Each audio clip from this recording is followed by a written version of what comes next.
Bonjour Marie, j'aimerais mieux comprendre l'importance de la météo en aviation. Bonjour. Avant un vol, le pilote doit toujours se préoccuper des conditions qu'il va rencontrer tout au long de son parcours. Pour commencer, nous allons nous intéresser à l'atmosphère. L'atmosphère est une enveloppe gazeuse qui entoure la Terre sur quelques centaines de kilomètres, 80 à 120 kilomètres environ. Elle est divisée en plusieurs couches d'épaisseur variables et dont les limites ont été fixées en fonction de leur altitude. La plus haute est la thermosphère, qui se trouve entre 80 et 500 km. C'est là que l'on retrouve la Station spatiale internationale et les satellites en orbite basse. Juste en dessous, entre 50 et 80 km, se trouve la mésosphère. C'est à l'intérieur de cette couche que la plupart des météorites brûlent en entrant dans l'atmosphère. La couche suivante est la stratosphère qui va de la tropopause située à 10 km à 50 km de haut. C'est là que se trouve la majeure partie de la couche d'ozone.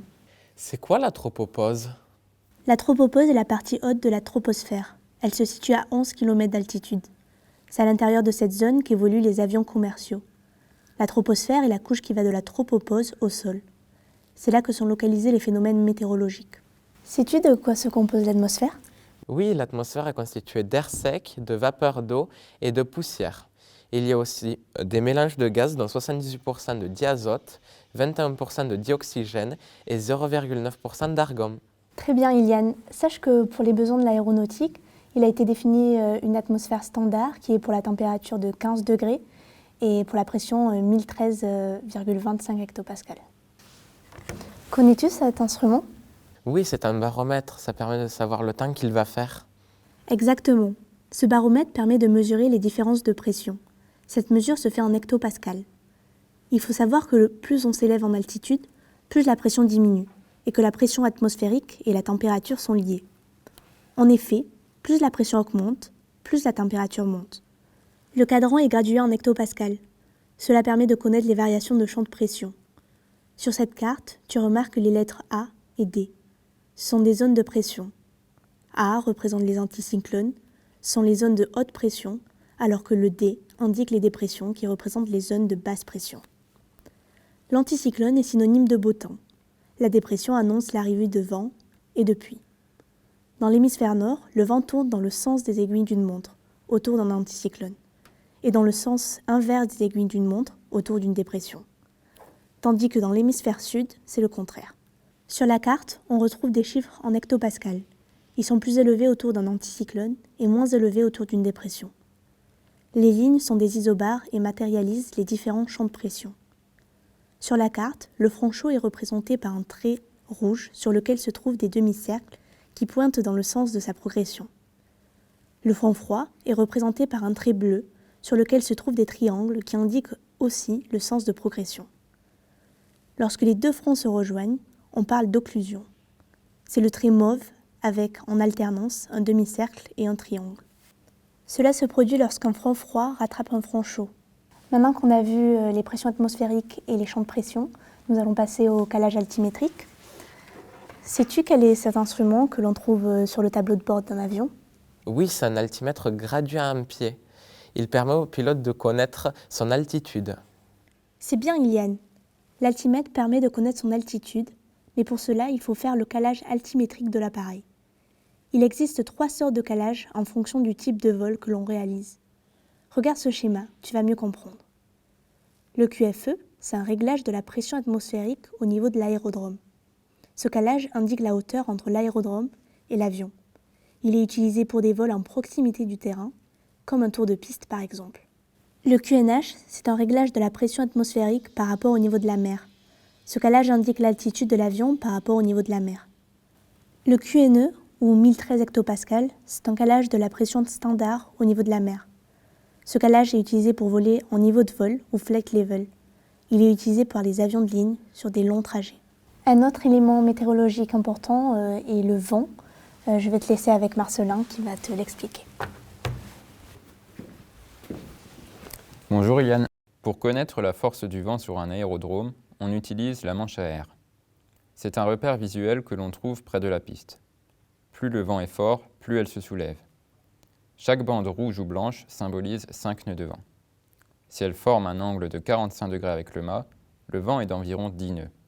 Si elle forme un angle de 90 degrés par rapport au mât, Le vent qui souffle est supérieur à 25 nœuds. Ceci n'est qu'une indication visuelle. Pour plus de précision, les météorologues utilisent une girouette pour le sens du vent et un anémomètre pour connaître sa force. Le sens du vent et sa vitesse sont reportés sur une carte appelée WindTem, ou carte des vents. 4 cartes sont éditées par jour. Les chiffres sur la carte sont des températures. S'il y a le symbole plus, la température est positive. S'il n'y a pas de symbole, la température est négative. Les flèches indiquent le sens et surtout la vitesse du vent. Une grande barre correspond à 10 nœuds, une petite barre à 5 nœuds et un triangle à 50 nœuds. L'autre élément à prendre en compte en météo-aéronautique, ce sont les nuages et les précipitations. L'eau existe sous 3 formes dans l'atmosphère. Les connais-tu? Oui, l'eau à l'état solide est de la neige, du givre ou de la glace, à l'état liquide de la pluie ou du brouillard et à l'état gazeux de la vapeur d'eau. C'est bien ça. Pour mesurer cette vapeur d'eau contenue dans l'air, on utilise un hygromètre. Grâce à lui, on constate que plus la température est élevée, plus on a de vapeur d'eau dans l'air. Cette information permet de connaître le point de rosée. C'est quoi le point de rosée? Le point de rosée est la température de l'air à laquelle l'eau passe de l'état gazeux à l'état liquide. Ce point de rosée est atteint lorsque la température minimale de l'air ne peut plus contenir de vapeur d'eau. Il est important de connaître le point de rosée avant un vol, car cela permet de savoir si on va rencontrer du brouillard, du givre ou toute autre difficulté climatique. En aviation, c'est très important. Un autre phénomène qui peut arriver avec le refroidissement de l'eau contenue dans l'air, qui reste à l'état liquide même au-dessus de 0 degré, c'est la surfusion. Ce phénomène peut être très dangereux en vol pour l'avion, car lorsque cette eau liquide contenue dans l'air vient frapper les ailes de l'appareil, elle se solidifie et devient de la glace. Si cette glace se fixe sur les ailes, cela rajoute du poids et réduit les performances aérodynamiques. Une des façons d'observer ce phénomène est de regarder les traînées blanches laissées par un avion dans le ciel. Ce sont des gouttelettes d'eau émises par les réacteurs d'un avion qui se transforment en petits cristaux de glace avec la température basse à haute altitude. Un nuage est un ensemble de gouttelettes d'eau et de cristaux de glace en suspension dans l'atmosphère. Les nuages se forment par refroidissement de l'air chaud qui monte de la Terre. Leur forme dépendra du caractère stable ou instable de l'air environnant. L'air ambiant se refroidit moins vite que la bulle d'air, donc la masse d'air est stable. Cela donnera des nuages stratiformes. Dans le second cas, l'air ambiant se refroidit plus vite que la bulle d'air, donc la masse d'air est instable. Cela donne un nuage cumuliforme. L'Organisation météorologique mondiale a répertorié et classifié les nuages. Il existe 10 genres de nuages qui sont répertoriés en fonction de 3 critères: l'étage, la forme et l'épaisseur. À l'altitude supérieure, entre 8 et 18 km, on retrouve les nuages avec pour préfixe cirro. Ils sont constitués de cristaux de glace. À l'altitude moyenne, entre 2 et 8 km, on trouve les nuages avec le préfixe alto, qui sont constitués de cristaux de glace et ou de gouttelettes d'eau liquide. À l'altitude inférieure, du sol à 2 km, il y a les nuages qui n'ont pas de préfixe. Ce sont les stratocumulus, les stratus et les cumulus. Ils sont constitués uniquement d'eau liquide. Le cumulonimbus, comme le nimbostratus, sont des nuages très dangereux, qui partent des couches inférieures jusqu'aux couches supérieures. Le cumulonimbus est très dangereux pour un avion, car il concentre en lui des vents très violents, pouvant atteindre 30 nœuds, de fortes averses de pluie, des turbulences avec des vents verticaux de 90 km/h, de la grêle et de la foudre. Nous venons de parler du cumulonimbus, qui est le plus dangereux des nuages, mais il existe d'autres phénomènes qui présentent un danger en vol. Je te laisse avec Marie pour en parler. Alors, la brume et le brouillard sont des phénomènes dangereux qui réduisent la visibilité. La brume permet de voir de 1 à 5 km et le brouillard à moins de 1 km. Par temps froid comme l'hiver, on trouve d'autres dangers pour l'avion, comme le givre ou le verglas. Les dépôts de glace sur l'appareil vont l'alourdir, influencer sur son aérodynamique et ses performances, bloquer les gouvernes, volets et sondes. Pour des phénomènes comme le givrage, il existe pour les avions de ligne des moyens de prévention et de protection. Le moyen utilisé le plus en hiver ou dans certains pays où il fait très froid est l'application d'un produit à base d'alcool sur tout l'avion avant le décollage. Ce traitement va retarder la formation de couches de glace sur l'appareil. En vol, selon le type d'avion, il existe des systèmes anti-givrage sur le pare-brise, les pales d'hélice, les tubes pitot. Pour les ailes, on utilise des boudins, sorte de chambre à air, qui se trouvent sur les bords d'attaque que l'on gonfle et qui cassent la glace. En plus de cela, le pilote doit connaître les phénomènes météorologiques locaux, qui sont spécifiques et nombreux à chaque pays. Les premiers phénomènes sont liés à la brise. Elle est côtière, près de la mer, et montagneuse, près des reliefs. La brise côtière est due à une variation de température entre l'eau, ou la mer, et la terre. Selon qu'il fasse jour ou nuit, le sens de la brise change. Le jour, le vent souffle de la mer vers la terre. C'est une brise de mer. La nuit, le phénomène s'inverse et la brise souffle de la terre vers la mer. C'est une brise de terre. Dans les régions montagneuses, on a un phénomène similaire. Le jour, le soleil réchauffe le fond de la vallée et le vent remonte vers le sommet. La nuit, c'est l'inverse. Le fond de la vallée est plus froid que le sommet et donc le vent souffle vers le fond de la vallée. Tous ces phénomènes sont à prendre en compte lors d'un vol. Dans notre région, proche des Pyrénées, il existe un autre phénomène que l'on retrouve aussi dans les Alpes, l'Alsace ou encore les Vosges. C'est l'effet de fun.